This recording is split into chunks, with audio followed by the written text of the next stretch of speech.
As NASCAR fans, there is a lot to be excited about right now. First of all, the 2025 Coke 600 was one of, if not the best race we've seen in the next-gen era.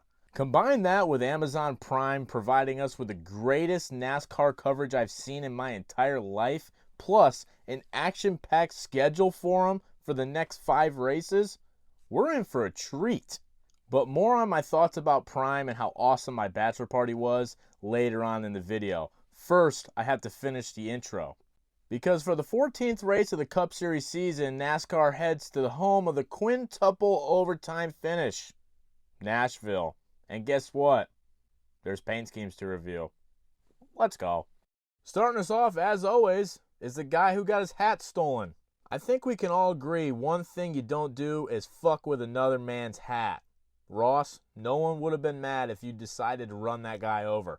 After NASCAR hit the self-destruct button on Carson Hocevar's motor, I turned to my buddies and said, Ross Chastain is the live bet right now.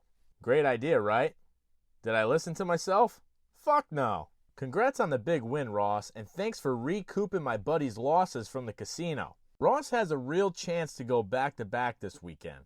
This paint scheme reminds me of the Zane Smith car that he drove to a second-place finish at Nashville last season. It fucks. 10. I'm glad most of us can agree that Austin Syndrome is not going to lose his ride. Although, his daddy getting fired might have been in his head this weekend because he finished 31st. 6. I saw a post that today marks 8 years since Austin Dillon's first Fluke Cup Series victory. So it's kind of cool that he's sponsored by Toys for Tots this weekend because his grandfather's been doing charity work by employing him for the past 11 years. 7. Saturday morning we got to the track and this little truck went blowing by us and everyone said, "What's that?" And I said, well, that's Noah Gragson. Or as my buddy would say, Grag Skin. 8. Sadly, guys, I think we've seen the final attempt at the double, maybe ever. Quite frankly, Kyle, I think you would have ran better in both races had you not given that sarcastic thumbs up to Scott McLaughlin after he decided to wreck himself out during pace laps. You do know what they say. Karma's a bitch. You should have known better. Glaze on. 10. Somebody called the Today Show. Brad Keselowski got his first top 10 of the season at the 600. Not to take anything away from his driving, but I'm pretty sure I am completely 100% responsible for this resurgence. I was in attendance for the RFK Fan Day, and I think just being around, just being in their presence, is giving this entire team a boost. Because not only did Brad get a top 10, but so did Ryan Preece, and Buescher's penalty got amended today. You're welcome. I think you forgot to add color. 4. Carson was on his way to his first career win. Michael McDowell finished 7th. And what did Justin Haley do? Finished 30th. But hey, at least he was the 2025 Spire Fan Fest Mario Kart Tournament champion thing. 9. One top 5 and 19th place in the standings was enough for Kyle Busch to sign an extension with Richard Childress this weekend. I don't know, man. I probably would have swung by your old truck shop and seen if there was any chance you could kick Justin Haley out of the 7 car. Also, can we all tag Taylor Kitchen? Taylor, wasn't there supposed to be a new zone paint scheme? Didn't you do an interview with him and tease it? What does it look like? Where is it? We're begging you, please. 3. I just looked up the Kelley Blue Book value of the clapped out piece of shit Honda Odyssey we rented to go to North Carolina, and it came back saying that I owed them. Don't ever rent or buy a Honda Odyssey. It's just like Chase Elliott's personality and almost all of his paint schemes. They suck. 2. Since Ty Dillon is completely irrelevant to society, I figured that now's the perfect time to talk about Prime. While I was at the 600, I received all sorts of messages about how good Prime's coverage of NASCAR was. So yesterday I took some time to watch a lot of the pre-race and about 50 laps into the race itself. And guys, I am blown away. They were going to side-by-side commercial breaks before they even dropped the green flag. They went the last 50 laps of the race completely commercial-free. Fox wouldn't go 50 laps commercial-free if the race was taking place in my backyard, let alone a mile and a half. They went 75 miles completely commercial free. And I can already hear the comments from all you boomers out there. Well, I can't watch it. It's too expensive. I don't know how. Half of you are commenting shit on my TikTok. If you can operate this app, you can watch NASCAR on Amazon Prime. It's $14.99 a month. Do you realize how much cheaper that is than paying for your cable to watch shitty coverage on FS1? Wake up and smell the fucking roses. It's 2025. Call your grandson if he doesn't hate your guts and have him set up a fucking Roku so you can watch it. Or just stop being a lazy fuck. You guys all hiked uphill 3 miles to school every day, but you can't figure out how to log into an app? Give me a break. Put all the races on Prime. Book it. Done. 8. Now that I have that off my chest, I have good news or bad news, depending on who you are. I fear I'm on the verge of becoming a Joe Gibbs Racing fanboy, because after last week's paint scheme review, one of the rap guys, Hunter, hit me up and said, hey, I'd love to give you a tour of the entire shop. And of course I said yes, without any questions.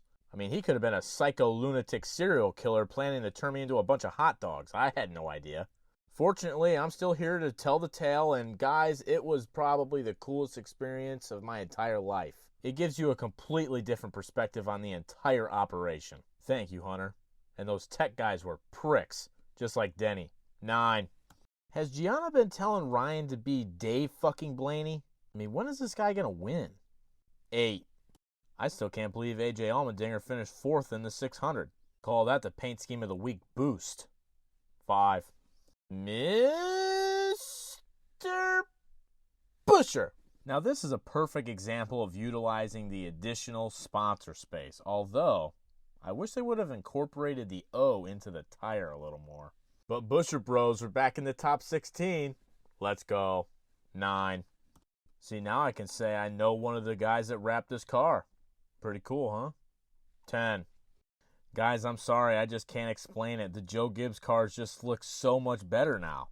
Of course, it's pretty much completely impossible to fuck up a DeWalt scheme anyway, so. 10.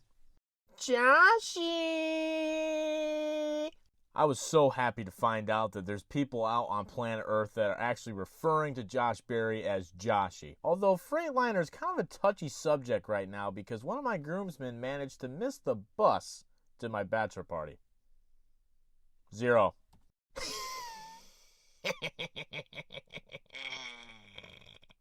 The boos for this clown at Charlotte were deafening. I'm glad we all share the same hatred. 6.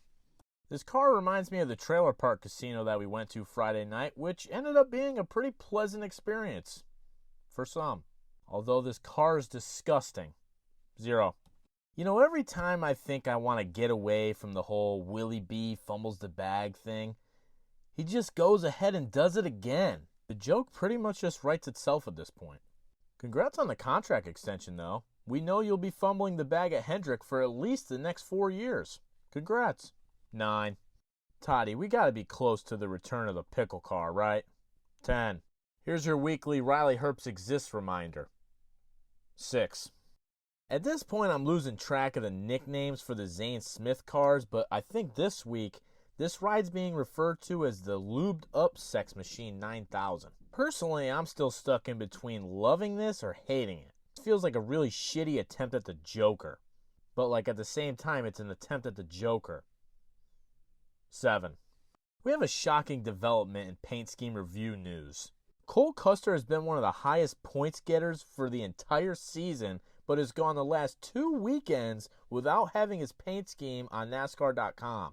This is a fumble of mass proportion. William Byron couldn't even pull this off. On the other hand, you have one of the best developing stories of the season, John Hunter Nemechek. He's actually been running really good, and this paint scheme doesn't completely suck. I can't believe what's happening. 9.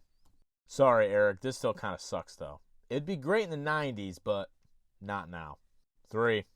Can somebody explain to me how NY Racing gets a sponsorship from Fanatics Sportsbook? And also, why does it go so hard? Fanatics is actually what I used all weekend at Charlotte because they gave me a bunch of bonus bets. The app is pretty much exactly like the clothes they make. It sucks.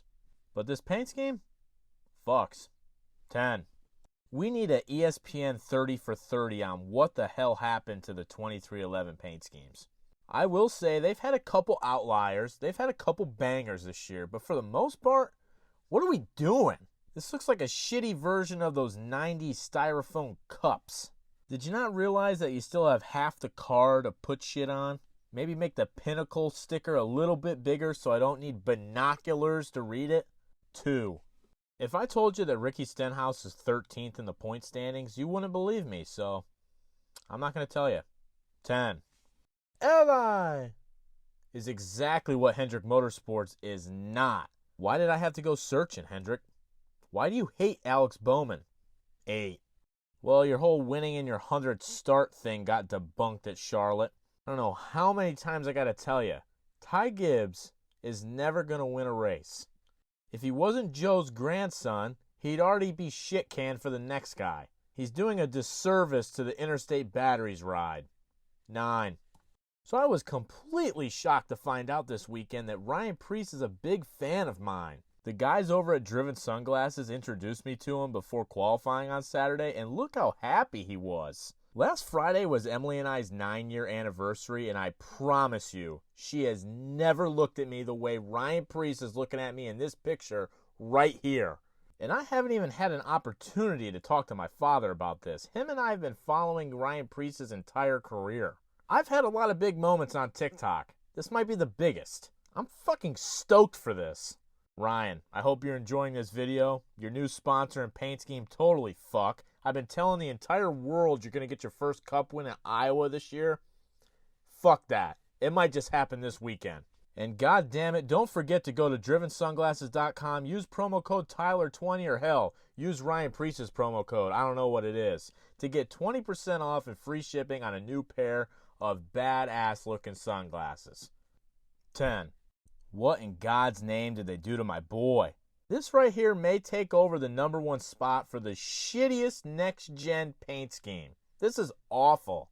I've said for 2 years now that the Christopher Bell Ream paint scheme is the worst paint scheme I've seen in my entire life. This might top it.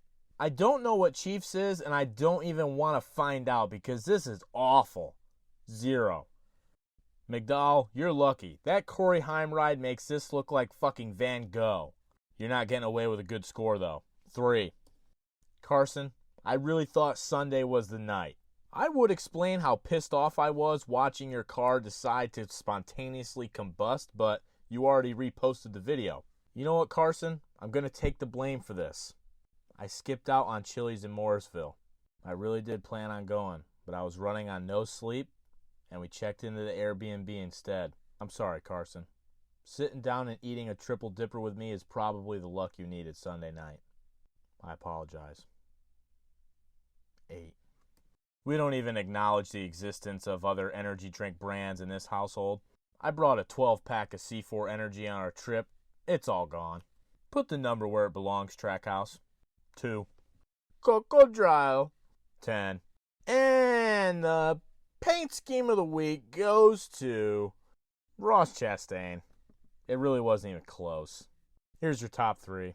See you next week.